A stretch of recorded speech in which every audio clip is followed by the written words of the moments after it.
Hi, I'm Kathy Johnson from Pyramid of Potential, and this is video 26 of Harnessing Learning Potential video series. Today we're talking about Central Auditory Processing Disorders, and we're going to start off with the definition.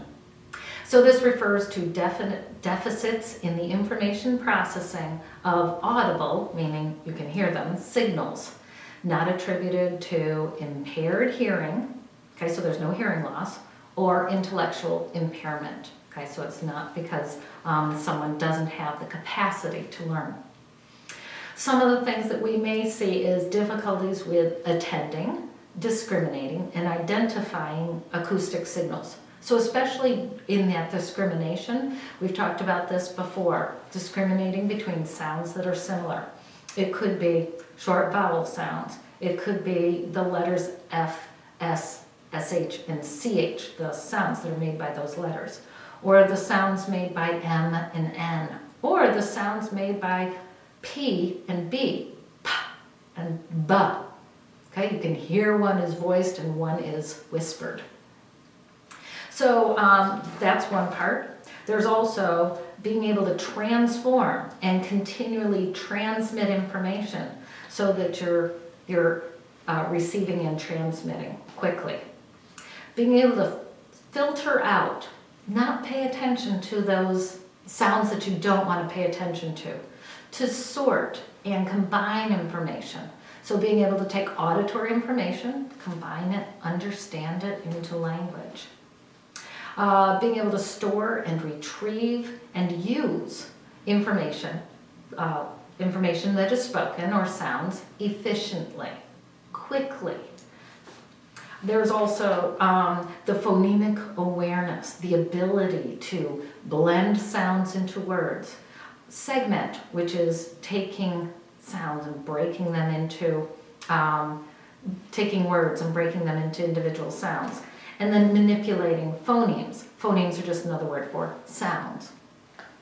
And then finally, being able to attach meaning to language. So these are all the different things that go into having a good auditory processing system.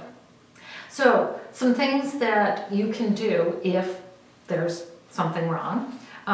Start off with by integrating primitive reflexes.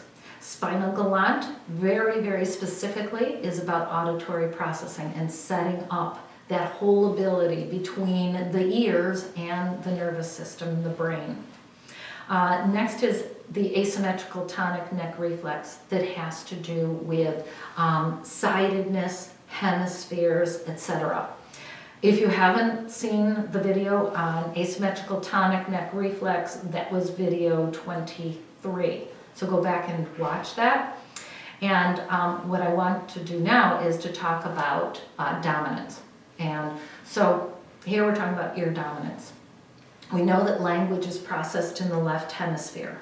And from the ATNR video, we also know that the left hemisphere controls the right side of the body.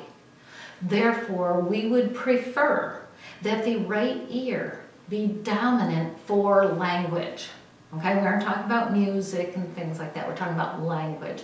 So that if somebody is listening to language, that it is picked up primarily by the right ear, immediately goes up and is processed by the left hemisphere of the brain quickly and efficiently. What happens if somebody is not? Well, they might lose information. They might not get it quickly and be behind the rest of the class. They might answer a question that the teacher already asked 1 or 2 questions ago. Okay, they're that far behind. So one of the things we can do is we can test for ear dominance. I use my very handy telephone. And what I do is I'll set it up and put a song on here very, very quietly. I'll start the song and I hold it at midline for my student. And I'll say, okay, put your ear up to this and listen. Can you hear the song? Now, because I'm holding it, he must turn his head and put his dominant ear here.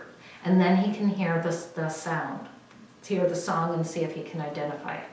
Another thing to identify our ear dominance is I might say, let's spy on the class next door. And why don't you go over to the wall and put your ear up. See if you can hear what the next door class is saying. And they love that. So whichever ear goes up to the phone or up to the wall is the dominant ear. And then what else can we do about this? We can do listening therapy, and I will be discussing that in the next video. But before we stop, I do want to tell you about a case that I had about Allie, okay, the 11-year-old girl who I had mentioned once before. She had very poor phonemic awareness, and so when I tested her, she came out at the bottom of the barrel in her cognitive test as far as her ability to blend, segment, and manipulate phonemes. School had tested her and found that she had a deficit in both her expressive and receptive language, okay? Meaning that when she heard language, she didn't quite understand it, and when she spoke language, it was at a very low level. She also had very poor vocabulary. So I worked with her for a period of time. In the first 3 months, she integrated her reflexes and did a listening therapy. The next 3 months, she did cognitive training, which included direct instruction of phonemic awareness. And we probably did 10 to 15 minutes of that every day, 5 days a week for 12 weeks. Okay, so very much really working directly on that. Then, when she went back to school, the very next thing I did was taught her short vowel sounds, right? Able to get that very quickly. And then I taught her the code so that she knew how to read very quickly, all right? But then it still wasn't enough for comprehension because of her low vocabulary. So we worked on vocabulary. I just had her, anytime she didn't know a word, ask me. And just to fill up that vocabulary bucket. And also we worked on some language. And we did that for only, let's say, mid-September to mid-November for 2 months. And that's all she needed. And then she had an A in reading. So these things can happen very quickly. Do not be despaired. Just know that there's no silver bullet. You've got to do reflexes, listening therapy, and direct instruction in order to get there. But you can get there.